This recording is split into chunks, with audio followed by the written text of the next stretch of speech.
ஓம் ஸ்ரீ குருப்பியோ நம. ஓம் கம் கணபதையே நம.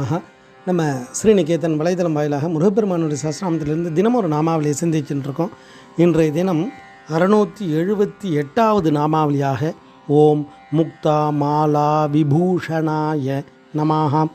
முருகப்பெருமான இந்த நாமாவளி முத்து மாலையை ஆபரணமாக அணிந்திருப்பவருக்கு நமஸ்காரம் அப்படின்னு வர்ணிக்கிறது.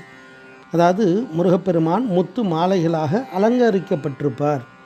அந்த நவரத்னங்களில் முத்து ஒரு விசேஷத்தன்மை உடையது. இந்த முத்துக்கு பார்த்தோம் அப்படின்னா மற்ற ஆபரணங்கள் மற்ற ரத்னங்கள்னால் பட்டை தீட்டணும். இப்போ வைரம்னா பட்டை தீட்டினா தான் அந்த பிரகாசம் வெளிப்படும். அப்படியே ஒன்று ஒன்றும் ஒவ்வொரு செயல். ஆனால் முத்து மட்டும்தான் இயற்கையாகவே நமக்கு பிரகாசத்தோடு இருக்கக்கூடியது. அப்பேற்பட்ட அந்த முத்து மாலையை ரொம்ப விசேஷமாக விரும்பி அணிஞ்சின்றிருக்காராம் குமார பரமேஸ்வரன்.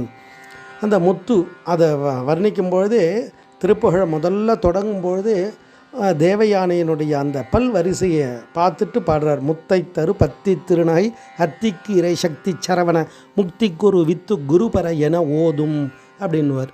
அப்படி அந்த முத்து பல்வரிசையோடு இருக்கக்கூடிய சிரித்த முகத்தோடு இருக்காலாம் தேவயானை. அதை சொல்லி வர்ணித்து ஆரம்பிக்கிறார்.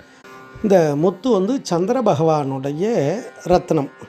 அப்போ அந்த சந்திரன் யார் அப்படின்னா மனசுக்கு அதிகாரி அவர் தான். மனோ மாத்திருக்காரகன், தாய் ஸ்தானமாகவும் மனதை குறிக்கக்கூடியது சந்திர பகவான். அப்போ அதனால்தான் சந்திரனுடைய தோஷங்கள் இருக்கவாலும் அந்த முத்து மாலை, முத்து மணி, முத்து வளையல் இதெல்லாம் போட்டுக்கிறது. அம்பாள் போட்டுருக்காலாம் அபிரம்பற்ற அழகாக வர்ணிப்பார்.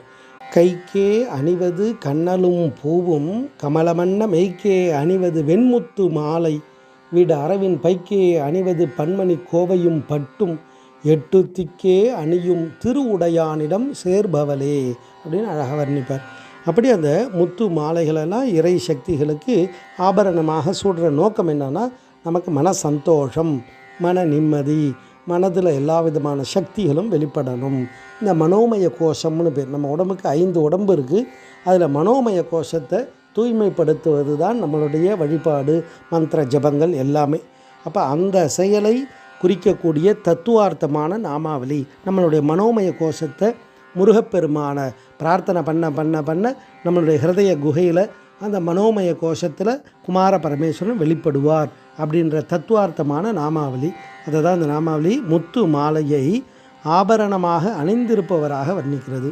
ஓம் முக்தா மாலா விபூஷணாய நமஹ. ஸ்ரீ குருப்பியோ நமஹ. ஓம் சும் சுப்பிரமணியாய நமஹ.